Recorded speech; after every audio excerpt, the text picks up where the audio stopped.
Hello friends, welcome to my channel. Today we will talk about the thermodynamic and kinetic control of enolate formation. So let's start. So for unsymmetrical ketone like 2-methyl cyclohexenone, there are two types of alpha hydrogen which can generate two types of enolates. One which is less substituted and other one which is more substituted. Hence, more substituted enolate is more stable than the other one.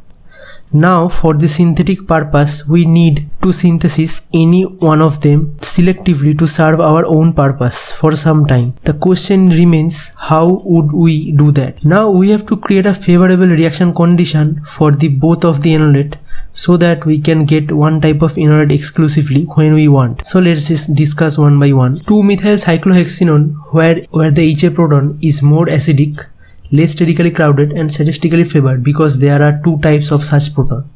Whereas for the HB proton, which is less acidic due to the plus I effect of the methyl and more sterically crowded again due to the presence of methyl group and again statistically unfavored because there is only one HB proton is there. So to abstract the HA proton by a base is very easy because HA proton is more acidic, less sterically crowded and statistically favored.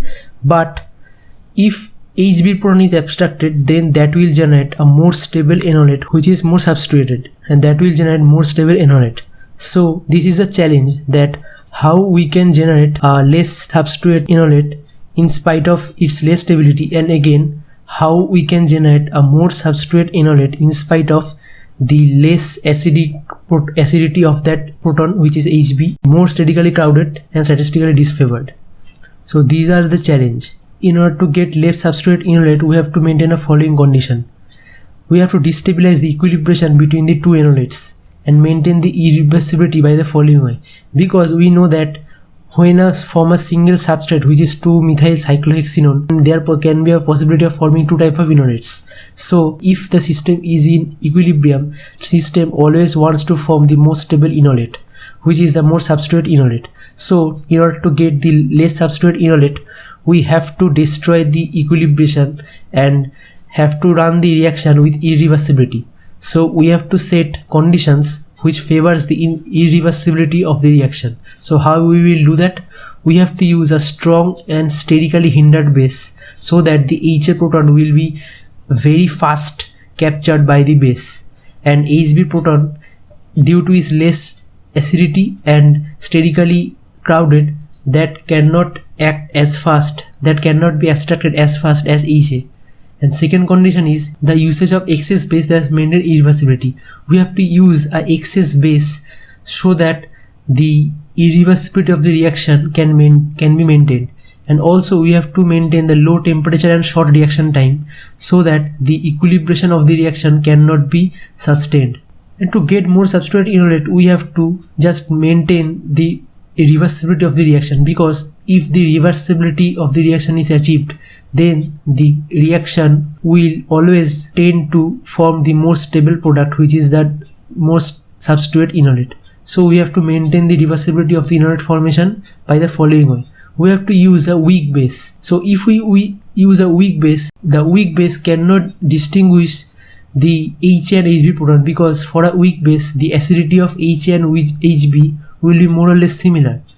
Okay, and after that we will use excess of substrate carbonyl, so that will just again nullify the local excess of the concentration of bases just to avoid the irreversibility of the reaction. And again we will use high temperature and high reaction time. High reaction temperature ensure the formation of the more substrate product by clearing the activation barrier for the product, and high reaction time will ensure the formation of the equilibration of the reaction. So as previously mentioned, we have to use the conditions which we have previously discussed to get the less substituted enolate out of this unsymmetrical ketone. To create the less substituted enolate, we will use LDA. We all know LDA is lithium diisopropyl amide. The structure is like this: nitrogen, lithium and 2-isopropyl. So we can easily understand from the structure that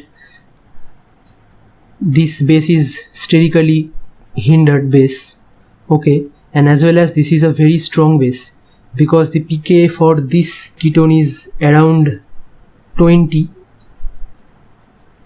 and pKa for LDA is around 36. So the irreversibility and the abstraction of the proton from the less hindered side both can be achieved using LDA. So what we can get, so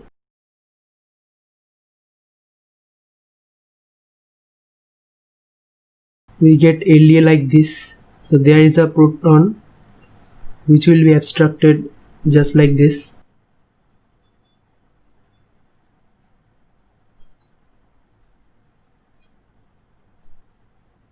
and the lithium which is plus will be connected with the oxygen, and we will get the left substrate enolate, and the temperature is around minus 78 degrees centigrade, and reaction is very irreversible because we will use excess of LDA, so and also the low temperature. So these conditions will be feasible for the providing the less substrate enolate. We talk about the how we get the more substrate enolate out of the same starting material. So we have to exploit the favorable conditions which will favor for the formation of the more substrate enolate, which is the more substrate enolate is more stable, that will help to create, and for that we have to achieve the equilibration. If we achieve the equilibration, then and only then we can form this more stable enolate, okay. And also we have to provide a sufficient energy to just cross the activation barrier for the formation of the more stable enolate, and also we have to use a certain base which will maintain the equilibration during the proton extraction. So we will use here a base which is triethylamine.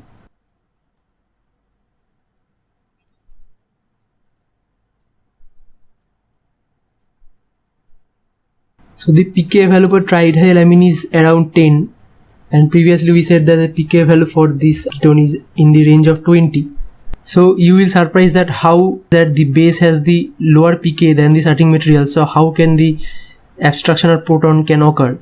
So for that reason we will use trisilyl chloride, which will activate the carbonyl so that the reaction can proceed. So trisilyl chloride, what it did, so it just the silicon in the compound have an affinity towards oxygen, so it just binds to the oxygen lone pair, giving rise to this type of intermediate.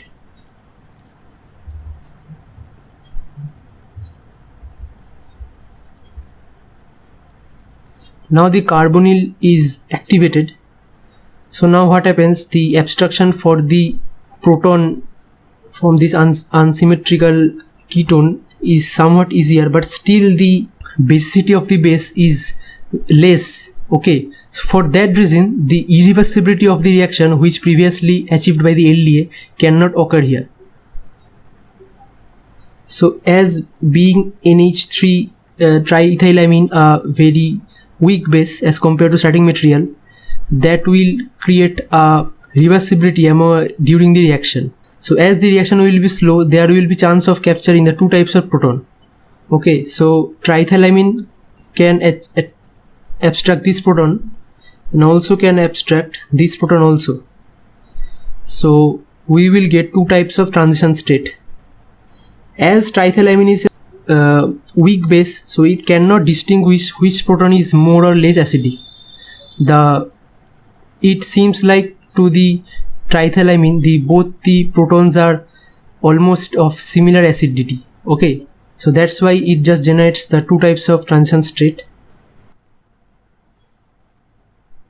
From this proton we get this transition state, pathway A.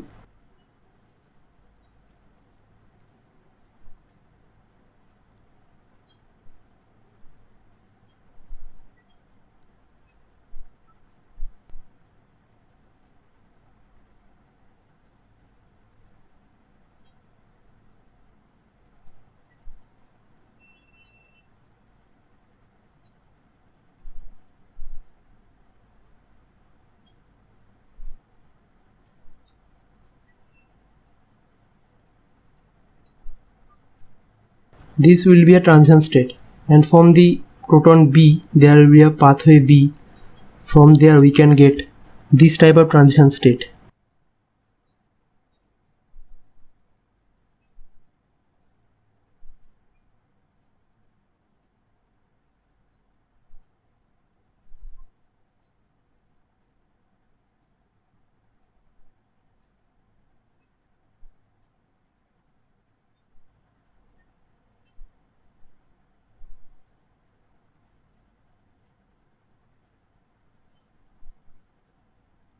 So you can get two types of transition state, and the nature of the transition state will be positive.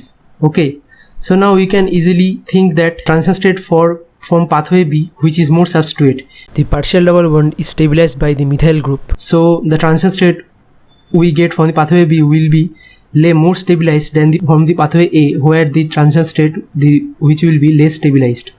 Okay, as you know that the transition state which is more stabilized will give the product faster than that of the higher transition state, high energy transition state.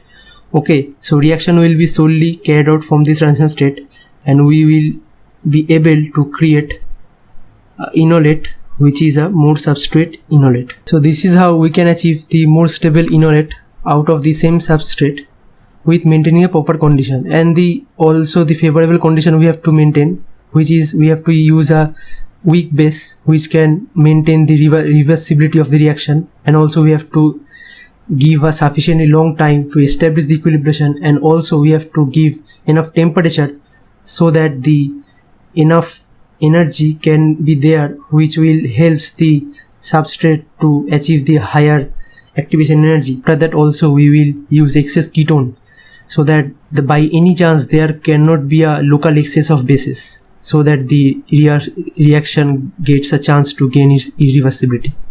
Okay, so after that this enolate, there we can use tetrabutyl ammonium fluoride, which just reprotects the silicon, and we get our desired enolate, which will after that carrying out our reactions.